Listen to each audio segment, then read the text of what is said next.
Good morning, everyone.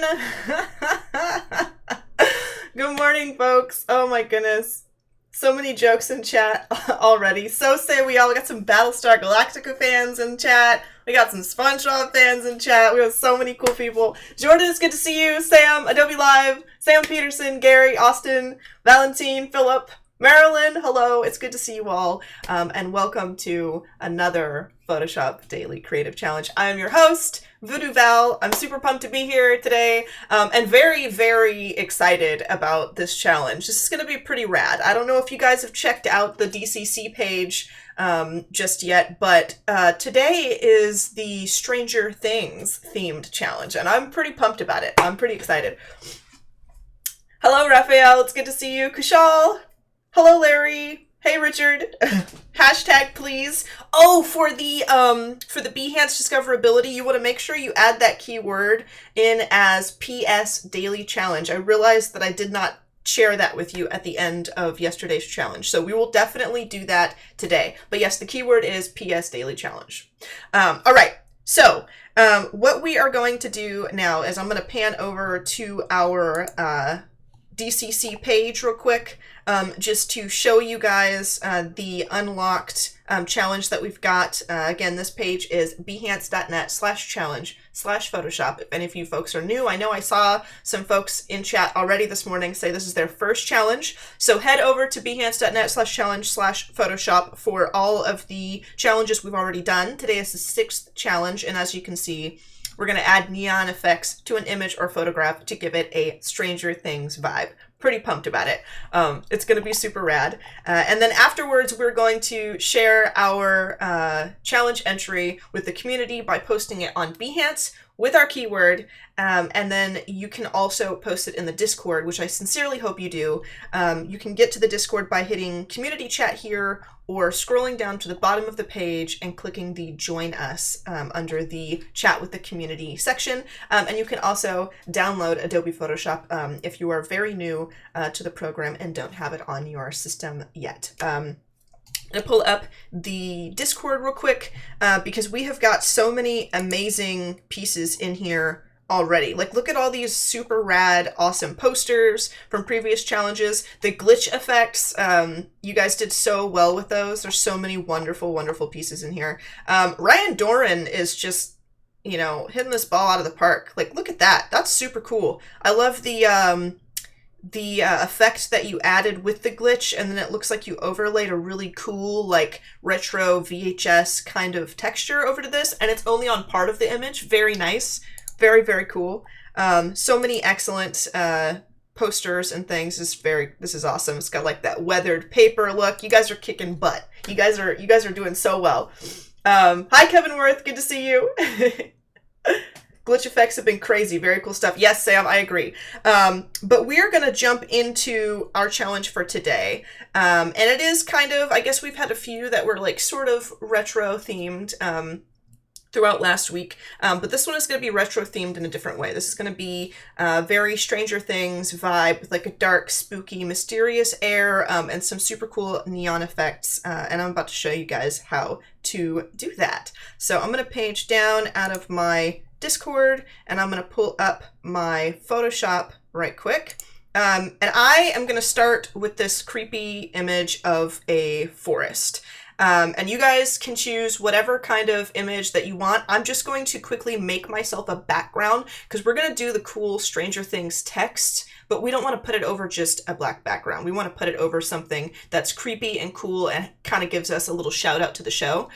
So the way I'm going to make this creepy vibe background is I'm first going to unlock my background, and I'm going to drag in like some textures and colors and things and play around with blend modes until I create something a little creepy. So I'm going to throw in this like kind of reddish, noisy background. I think I'm going to bump that underneath my my forest layer here. And I'm going to go through and kind of test out some pretty cool blending modes over this. Overlay is actually pretty cool. Although lighter color is creepy too, kind of adds that red color in there.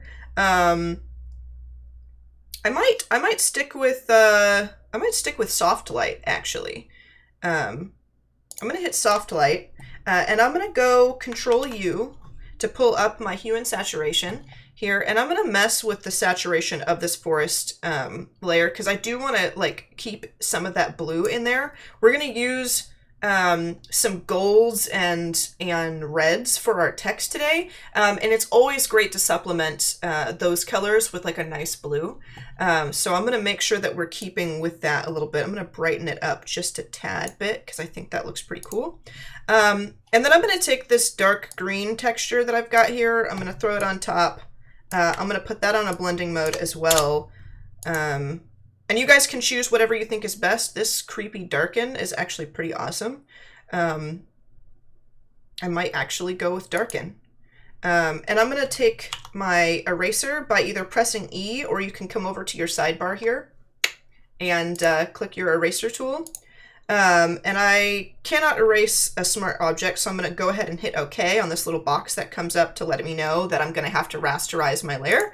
And then I'm going to erase out just like little parts of this because I kind of want some of that that reddish in the back as well. And then I'm gonna group all this together. I selected all of the layers just as a note here by holding Shift and selecting them all and hitting Control G for group. And then I'm going to double click this group and I'm going to rename it background.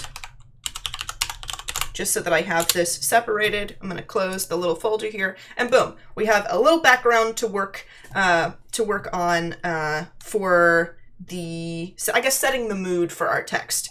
And now we're going to jump into making the creepy vibe words here. So real quick, I'm going to hit F to change into my second view of Photoshop here. You can actually hit F and cycle through a lot of different views for your Photoshop, by the way. I always usually keep it within the second or third view, just because it works better for me and how I work. And I'm going to zoom in here, and I'm going to hit T for my text tool.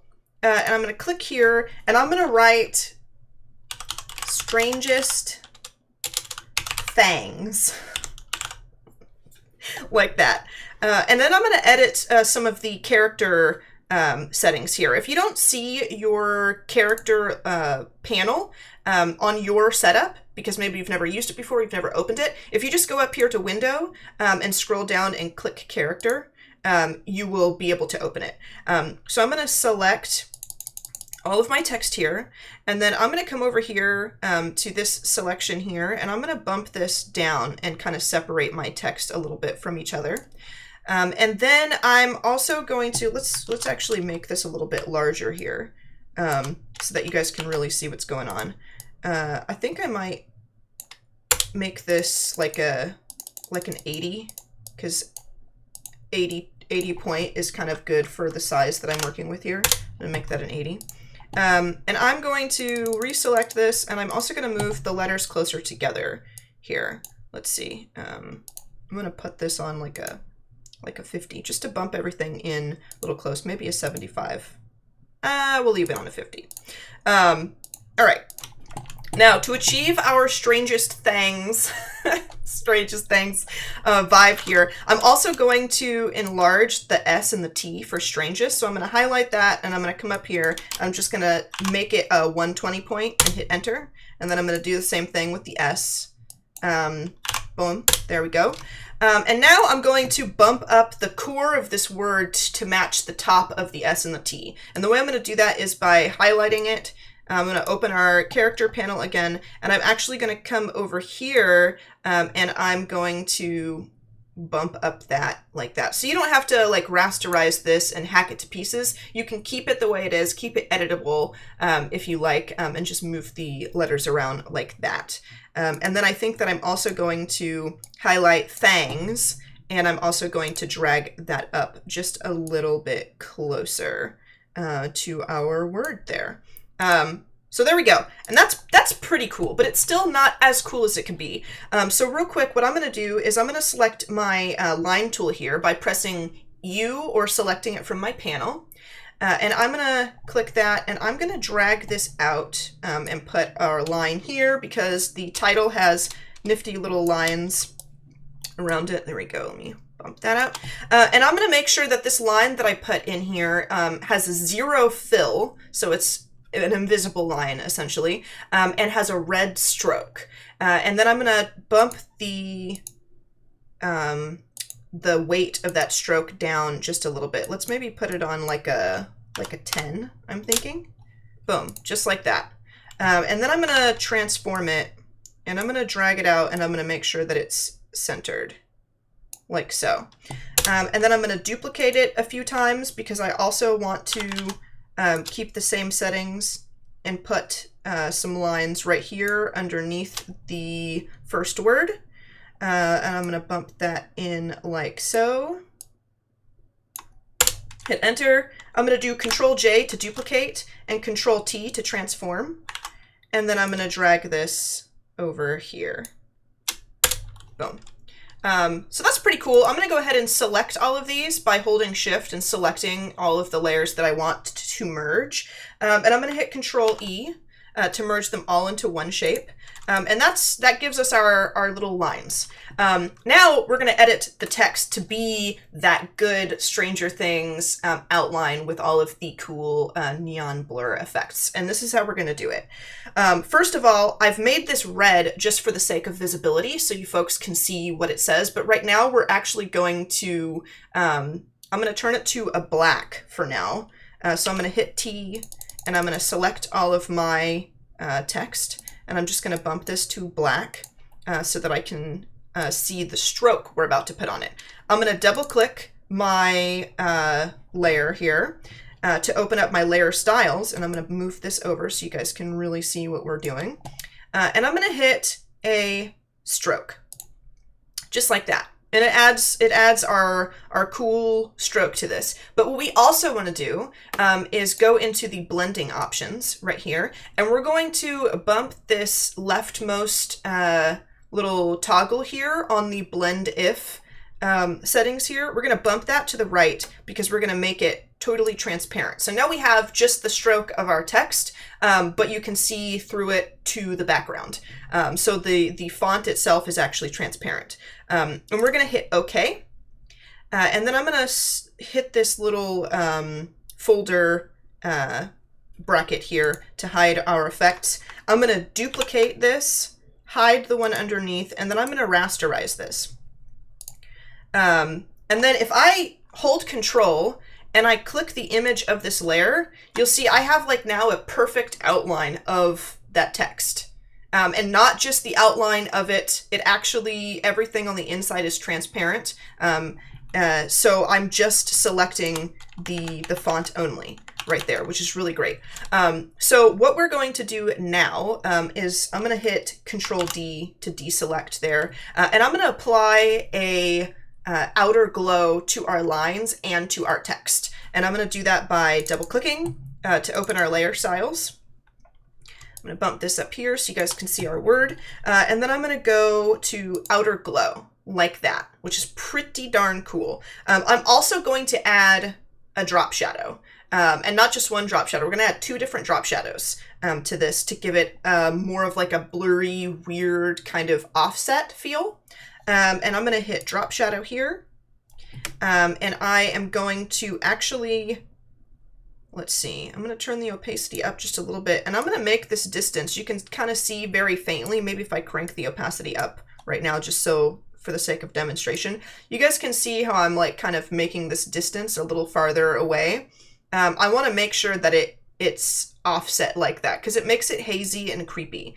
And I'm going to turn the opacity down and I'm going to crank the noise up a little bit too because I think noise looks pretty cool on this. It adds a little bit of texture. And then we're going to add another drop shadow. And you can do that as you see mine already has another drop shadow here because I've done that in the past. But if you want to add another one and you don't see that there is a second drop shadow here, all you have to do is click this little plus button, which allows you to add another, just like that. Now, we're going to do this drop shadow in the opposite direction. And you might find when you try to do this that it's not working, that you change the direction of the drop shadow and it changes the direction of all drop shadows. That's because you probably have use global light selected. So make sure that when you apply the drop shadow in a different direction, you unclick use global light. Otherwise, it'll, when you move this little angle, it will move every kind of drop shadow that you've got in your file in that same direction. So we're going to do that kind of offset, and you can change the distance a little bit. I might even move this angled up just a little bit to make it creepy, like so. And I'm going to turn the opacity down just a little bit. And then I'm going to hit OK. So that gives us like kind of an interesting glowy effect, but we're also going to do this to our lines. So I'm going to hide my little effects panel here by clicking that little bracket, and then I'm going to double click our shape here to open up the layer styles for that. And I'm just going to add a subtle outer glow to this. I'm not going to add all of the drop shadow stuff because the lines are just lines and I want them to be slightly more uniform than our text. And I'm going to hit OK. And then to give it a bit of haziness without doing the drop shadow, like I said, we're going to add a Gaussian blur to this. So we're going to go up here to the top and we're going to hit filter. We're going to scroll down to blur, and then we're going to go Gaussian blur, and we are going to rasterize. And then you can kind of crank this up however high or low you want it. You can crank it really high if you want, or you can bump it down just slightly. I think I'm going to do just a slight blur just to add a little bit of cool effect to this, not too much, and I'm going to hit OK. Now, this looks pretty cool, right? It looks pretty neat, but I think that we can get a little bit more pizzazz into this. Add some more colors maybe, because everything is just like a stark red, and I kind of want to make it look almost like it's red hot and glowing. And to do that, we're going to need to add a little bit of orange and a little bit of gold to this. So the way I'm going to achieve that is by, I'm going to hold Control and I'm going to click the layer image of my Strangest Things text here so that I select just the letters. And for the sake of not confusing myself and distracting myself with the ant trail, I'm going to hit Control H, and that keeps everything I had selected, but it doesn't show me the little marching ants. I'm going to hit B to open my brush, and I'm going to turn caps lock off so I can see the shape of my brush. And then I'm going to come to my color panel. I'm going to toggle to a nice saturated orange, and I'm going to click around in here and add this neat orange color. Look at that. Isn't that cool? And it's like not really that much, like not a big deal, not a huge massive change, but it adds that nice like ching. If something visual can have a sound effect, that's the sound effect it would have, a little shing sound. And then you can even make another layer by going Control Shift in, and you can add some yellowy gold if you want as well. I think I might just do kind of a line through this like that, and then turn it on a lower opacity. And that just makes everything glow nicely. Yeah, right? Not a big deal. Not a super huge change, but somehow adding that glowy, that orange, that warm tone in there makes it look like it might be hot to the touch. It adds that little bit of pizzazz to it. So that is our text. And we're going to keep our file nice and clean here. And we're going to do that by, I'm going to select all of these little layers that I have going here. Let me see. Bump this up here. And I'm going to group this together to keep all of my text together. I'm going to call this title. And I'm going to rename my lines lines just to keep everything all together here. I'm going to call these lines. Boom. Now I'm kind of thinking I might want my background just a little bit darker to kind of bring out like that glowy title. So in my background here, I'm actually going to make another layer, Control Shift in. You can also just hit this little layers button here at the bottom of your layer panel, but I highly recommend getting used to the commands, the shortcuts and hotkeys and things, because it makes your workflow a lot smoother. And I'm going to come in here, grab my paint bucket, our handy dandy paint bucket tool, guys, or G on the keyboard. And remember, if you don't see your paint bucket tool, all you have to do is right click, do a long press, right click, and it'll open the menu there and you can select it. And I'm going to paint bucket some black in here.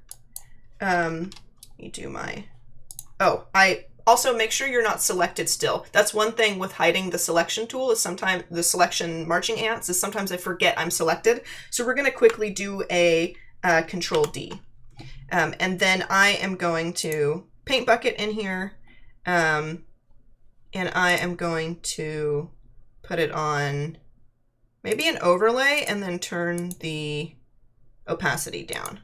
Boom, like this. And then maybe we'll also add a little tagline. So I'm going to hit T, and I'm going to click my text right here, and I'm going to make sure that my text is red. And I'm just going to say, like, monsters, bro. Boom.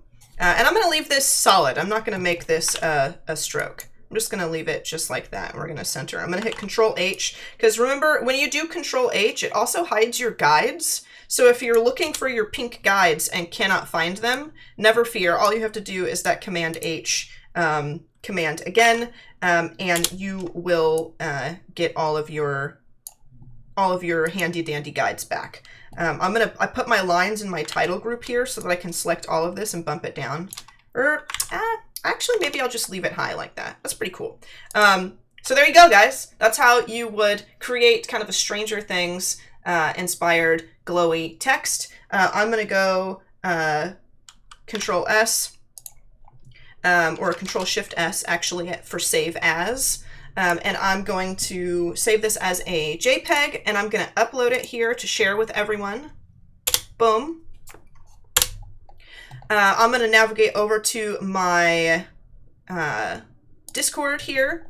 I'm going to scroll down in the design feedback. I'm going to hit my little plus button here to upload my image. I'm going to navigate to my strangest things, and then I'm going to upload it. Here we go. Here is my entry. Boom. And then I'm going to upload. And then I'm also going to head over to Behance, because I want to put this into my Behance project. So let's pull up Behance real quick. Boom. I'm going to hit my profile picture here to navigate to my profile. I'm going to hover over the gear and hit edit on my Photoshop DCC project. And I'm going to scroll down to the bottom here to challenge 6. I'm going to title my challenge Stranger Things text. And then I am going to hit the upload to insert media. And I'm going to navigate back to my image, grab my photo, and then plop it in there. And then that'll upload, and then that will be in my project. Also, I want to touch on this real quick. If you go over to number 3 here, the settings, I'm going to hit save. Make sure you have PS Daily Challenge in your keywords. So if you come over here and you go to discoverability, you'll be able to add keywords to your project here, and this will help your discoverability when we're looking at your entries on Behance. So you want to make sure it says, like I have right here, PS Daily Challenge, and then hit save, and then we'll preview my project. Let's go over here. Boom. Can come in here and scroll down through all of my challenges that I have been doing this week, and there we go. My strangest things, like monsters, bro. Peace. I hope you guys enjoyed this challenge. I'm super pumped about it. I've been waiting like all week to do this one because I had so much fun creating it and figuring out like how to get that effect on the text so that I could share it with you. I can't wait to see what you guys write. Honestly, memes galore if you guys want to write like funny stuff in the same Stranger Things text. I think that would be hilarious. I can't wait to see how you apply it in totally different non-Stranger Things ways as well. You guys can change the colors, you guys can change the font, you guys can make it something cute and happy rather than dark and spooky. I'm Voodoo Val, so clearly I'm gonna go the Sith Lord route and make it something creepy and sinister, but I can't wait to see how you guys interpret this challenge. It's been a blast. hanging out with you guys today. We've got an awesome design jam-packed day coming up for you right after this segment. We've got a pretty awesome Photoshop segment coming up. Then we're going to have Melody back for the XD Daily Creative Challenge. So if you're a UI UX designer and you'd like to participate in that, definitely stay tuned. And then right after Melody, we will have another XD UI UX segment for you all. So thank you guys very much. I will see you guys bright and early tomorrow morning for another awesome challenge. And I can't wait to see what you all post in Discord. Adios, everyone.